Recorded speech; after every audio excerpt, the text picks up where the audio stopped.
What I wanted to chat about this morning, obviously, from the topic that you would have seen on this video, is how to get back to trusting your horse again. I think this is a struggle that many of us face.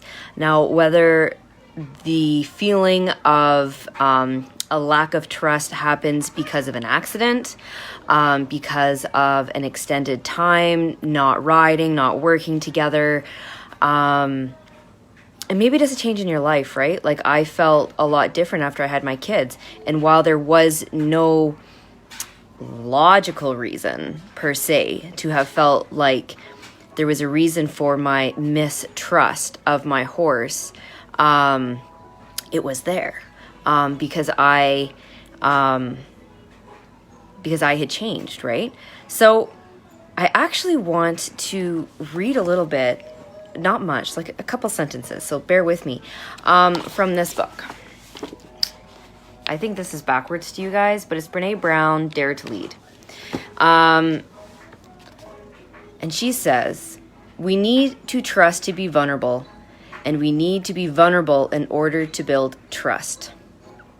The research participants describe trust as a slow building and layered process that happens over time. Both trust building and rumbling with vulnerability involve risk. That's what makes courage hard and rare. So it truly takes time to build trust. I think I'm in a couple groups where, horsey groups or whatever. And when people are struggling with trusting their animals, they will kind of go from one extreme to not trusting at all to the next extreme of trusting too much without reason. So what I'm talking about is if you feel nervous loping and because you're worried that your horse is going to take off and run away with you, and so you want to get to the point where you and your horse are relaxed enough to lope on a loose rein. Okay, let's say that's what you would love to do, but you don't trust your horse enough just to give them the reins. So the fact that we need to be vulnerable to trust, and we need to trust to be vulnerable, while this of course pertains to human relationships, which is what this book is specifically about, it still completely relates to us and our horses, because we need to first acknowledge our fear. What are we actually afraid of? If we were to give the horse the reins, are we worried about a runaway? Are we worried about bucking? Are we worried about falling off? Like, to pinpoint exactly what we are fearful of is really important, and that requires us to be vulnerable. And when we realize that we want to start building this trust, and we're being vulnerable with ourselves and owning our fear and acknowledging our fear, then we can start layering the vulnerability with the trust.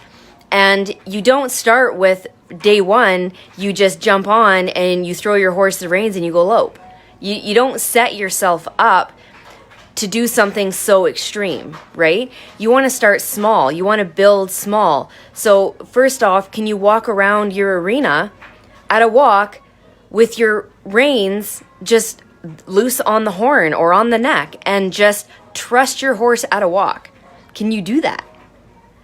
Because until you can do that, you're never going to be able to do it at a lope, right? And so you need to start small. You want to set yourself and your horse up for success. You don't want to be challenging yourself or your horse too much, because your horse probably does not have the ability to lope on a loose rein if this is a struggle for you, right? And of course, this is all just example. This applies to many different scenarios. And so you conquer it at a walk, and then you conquer a completely loose rein at a trot. Can you drop the reins? Can you ride on the buckle at a trot? If you have an enclosed space, can you do it in an arena first? You don't go just out in the grand open field and just throw your horse's reins and just assume everything's going to be fine, because that pushing yourself to that extreme is really setting you up to fail, because your horse hasn't been set up for success. And it's all about building blocks. And while it probably sounds, well, yeah, that just makes total logical sense, it's not always logical sense to us in that moment. And so I just wanted to remind you guys that if you are struggling to create trust with your horse, whether it's a new horse or something has caused some mistrust, you need to start at square one and build that trust from the foundation. Do you trust your horse on the ground? Can you pick up all their feet? Can you brush their belly? Can you, all of those really important things, can you stand around them without a halter and just enjoy each other's presence? Or are you constantly worried that they're going to run you over, walk over you, push you around, whatever, right? If you don't have trust in the most basic and the most raw of circumstances, then you're not going to have trust in that moment where you feel that you need it. And so it's really important to slow down enough and acknowledge, where does the trust start to disappear? Where does it go? Because that's where you need to start. And then you can start with your building blocks, taking steps towards getting to the loping on a loose rein. But if you can't even trust your horse to not push you around when you're on the ground and walk over you because they don't really even acknowledge your presence, then that's where you need to start, because you don't even trust your horse to not walk over top of you when you're on the ground. Small steps is key. Set yourself up for success. Set your horse up for success. It is so important, because there's nothing more discouraging than biting off a piece you can't chew, and you set your horse up to fail, and you set yourself up to fail at the same time. It is not fun. We all do it. And if you have done it, it's nothing to be ashamed of. Mistakes happen all of the time. I still do it all of the time. But it reminds me to slow down and be present. Where have we lost the trust connection? That is where I need to go back. And I need to get that really good before I can give him more trust and let him step up and provide that for me. There's another part in here that I wanted to read that's like a couple pages after. If I can find it here again.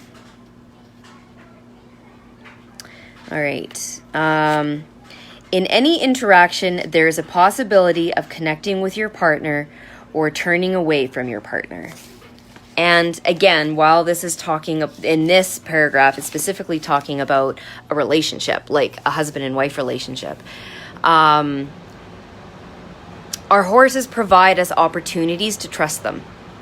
We'll feel it in our gut where our horse is trying to tell us, trust me, trust me. And often we don't allow ourselves to take that small step and trust them. And while we need to be smart and doing these small steps and not setting ourselves or our horses up to fail, we also need to be vulnerable and open enough to appreciate when the horse is actually communicating with us that you can trust me now. You can trust me now, right? Which is also scary and vulnerable, because then we're going to be like acknowledging the fact that maybe we're still nervous about it. But it's a give and take. A horse relationship is all give and take too, just like a human relationship. Anyway, it is an excellent book. I encourage you to read it. Again, it is Dare to Lead by Brené Brown. Anyway, I'm going to go. I hope you have a fantastic day. And we will chat again soon, and have a good weekend. All right, bye.